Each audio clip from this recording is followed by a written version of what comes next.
आगे बढ़ने से पहले चैनल को सब्सक्राइब करें और बेल आइकन को हिट करें। भूतिया कहानी की श्रेणी में आपका इंतजार एक भयानक रात कर रही है। ऐसी रात्रि जो चीख की गूंज से सहमी हुई है।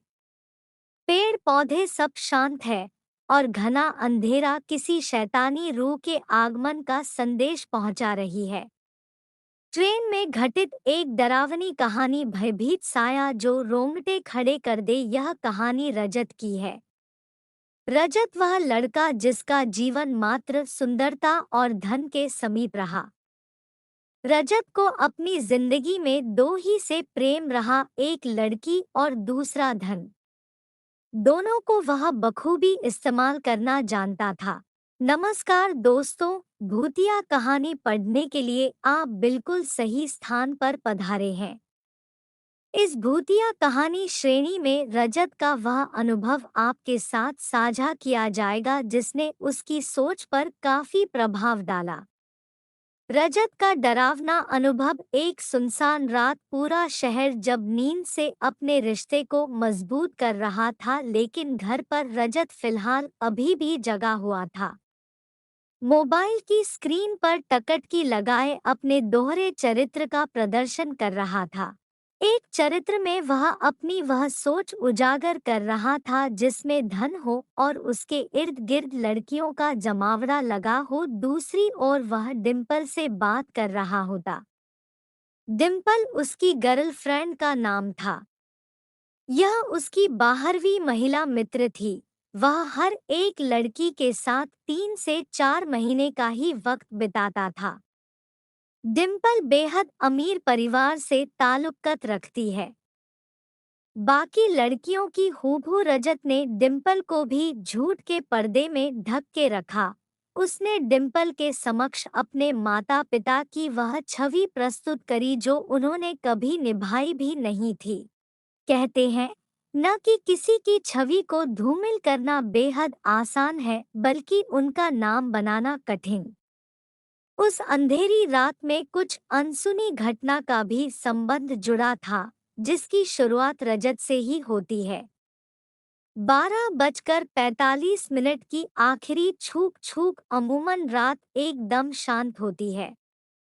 सभी जीव जंतु रात्रि के स्वप्न लोक में खुद को झोंक चुके होते हैं।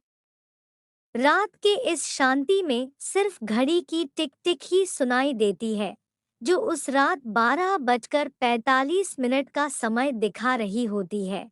रजत अभी भी फिलहाल फोन पर व्यस्त है। खिड़की के बाहर चांद की रोशनी आज कुछ धीमी है। ठंड भरी शीतल हवा खिड़की के दरवाजे में बनी पतली सी जगह से हवा गुजरते हुए रजत को ऐसा महसूस करती है कि कोई उसे छू रही है, अपने कोमल हाथ से उसे अपने ओर बुला रही है। तभी अचानक रजत के कानों में एक प्रेम से लबरेज आवाज आती है, रजत, तुम सिर्फ मेरे हो, मैं तुम्हें खुद से दूर नहीं होने दूंगी।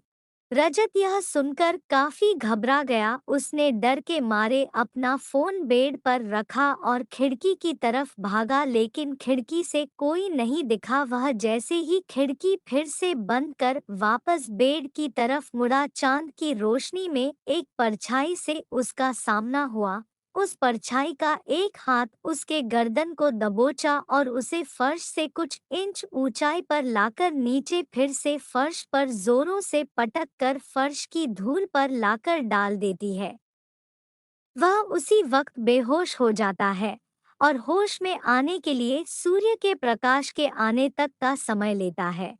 रजत की अपने माता पिता से बिल्कुल भी नहीं बनती थी। वह हर समय किसी न किसी विषय पर अपने माता पिता से विवाद कर देता था। उसकी जीवन में रिश्ते का कोई मूल्य न था। वह अपने माता पिता को मात्र एक एटीएम मशीन समझता जिनके वह धन को इस्तेमाल कर सके। अगली सुबह भी यही हुआ। उसने होश में आने के बाद अपने साथ हुए पिछली रात की घटना को स्मरण करने लगा, जिससे उसके माथे पर चिंतित रेखा के साथ पंखा चलने के बावजूद पसीने से भीगा हुआ था। रजत उसी अवस्था में घबराकर अपने पापा के पास पहुंचता है। वह इतना घबराया हुआ होता है कि उसके मुख से उसके शब्द भी अच्छे से नहीं निकल पा रहे थे। वह अपने पिता से वह बातें बताना चाहता है, लेकिन कुछ कह नहीं पाता। उसके पापा उसको गुस्से में देखते हैं और कहते हैं कि कुछ बोलेगा या हमेशा की तरह कुछ सुनाने आया है। रजत के चेहरे के भाव अब डर की जगह गुस्से में बदल गई और उसी स्थिति में अपने पापा को ही सुना दिया और गुस्से में वह घर से निकलकर अपने कॉलेज में पहुंचा, जहां उसका इंतजार उसका दोस्त और डिम्पल कर रही थी। उन दोनों को उसने अपने साथ हुई घटना को बताया। उसके दोस्त ने उसे कहा, तेरा वहम होगा भाई, कोई लड़की तेरे को कैसे उठा सकती है, वह भी सिर्फ एक हाथ से। यह बात कहते ही रजत का दोस्त और डिम्पल जोर से ठहाके मारने लगते हैं।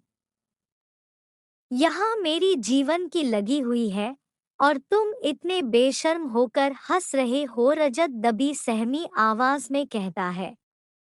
अरे तू इतना क्यों डर रहा है, सब ठीक हो जाएगा, रजत के दोस्त ने उसे सांत्वना देते हुए कहा। लेकिन रजत ने अपने मन में यह ठान लिया था कि वह अब अपने घर नहीं रुकने वाला, सब छोड़कर कहीं दूर चला जाएगा। रजत का यह फैसला सुनकर उसका दोस्त उसे रुकने की सलाह देता है और कहता है कि रजत को अपने परिवार को अकेले छोड़ने की ख्वाहिश नहीं रखनी चाहिए। लेकिन वह ठान चुका था कि उसे अपने परिवार से कोई मतलब नहीं है। वह यही सोचता था को उसके परिवार उससे प्रेम भाव नहीं रखते। इस पर डिम्पल कहती है कि अगर तुमने नक्की कर ही लिया है तो आज रात को तुम मेरे साथ मेरे शहर लखनऊ चलना, वहां अपनी नई जिंदगी शुरू करना। रजत को डिम्पल का सुझाव राज आ जाता है। रजत ने डिम्पल के कहने पर घर से अपना बैग को सही तरह से पैक कर चंडीगढ़ रेलवे स्टेशन पर पहुंच जाता है। डिम्पल ने उसे प्लेटफॉर्म नंबर 4 पर आने को कहती है। रजत 10 बजे छुपकर अपने गृह से प्रस्थान करता है।